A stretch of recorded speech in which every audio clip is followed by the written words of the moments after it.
I couldn't help but think, putting faith into action, and also being nourished by the power of the Eucharist in our daily lives, that I was thinking about creating peace. How can we create peace? I don't know whether we realize the power of our own actions, our own daily practices. There are many thousand tide-turning things we can do, for instance, to create peace right here, right now. We're not impotent. We can bring peace to the world one action at a time. In fact, a simple comment can shift our mood, can't it? A glance can change our feelings. Our look, our smile, our phone call, our note, our apologies do make a difference. And these things have a ripple effect. Think of the difference we would experience if we were to water seeds of compassion instead of violence. Put away reading material that doesn't nurture love and understanding. Watch less violent TV shows and movies. Take in as little of the bad news as possible and as much as the good news as we can. Think of the difference we would experience if we would avoid conversations that water negative seeds. Use calm, loving speech. Approach one another with grace and peace. Think of the difference we would experience if we were to forgive one another more easily. Soften our expectations of one another. Lose interest in judging others. Learn and practice better ways to resolve conflict. Think of the difference we would experience if we were to witness, testify, demonstrate, resist, challenge, write. Think of the difference we would make if we were praying every day for peace. If we were to be still, relax, meditate, move more slowly. If we were to speak peacefully, think peacefully, walk peacefully. Now, all these may seem like very small actions in light of global conflict, but like the weight of nothing, perhaps.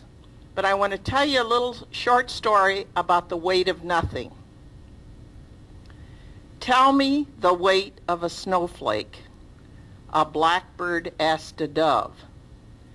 Nothing more than nothing was the answer. In that case, I must tell you a marvelous story, the blackbird said. I sat on the branch of a fir tree close to the trunk, and it began to snow. Not heavily, not like a raging blizzard, no, just as in a dream, softly, without violence. Because I didn't have anything better to do, I counted the snowflakes settling on the twigs and needles of my branch. Their number was exactly 3,741,952. When the next snowflake fell on my branch, nothing more than nothing, as you say, the branch broke. Having said that, the blackbird flew away. The dove, since Noah's time somewhat of an authority on the matter, thought about the blackbird's story and finally said to herself, perhaps there's only one person's voice lacking for peace to come about in this world. Perhaps we can become the weight of nothing that helps turn the tide from war to peace.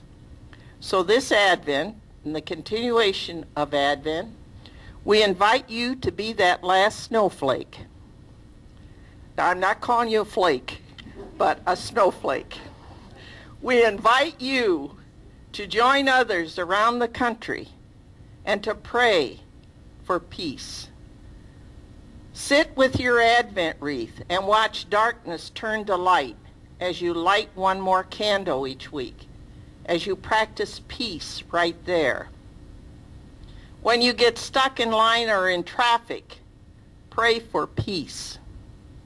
Don't be angry at the next driver or the drivers in front of you, etc. Or, like activist John Deere writes, Advent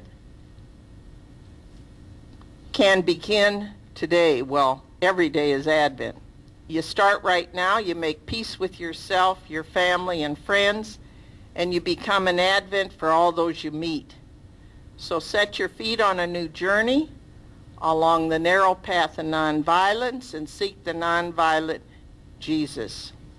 And maybe you'll be the last snowflake in bringing peace to the world. So we wish you grace and peace as you begin again and as you continue through these days of Advent.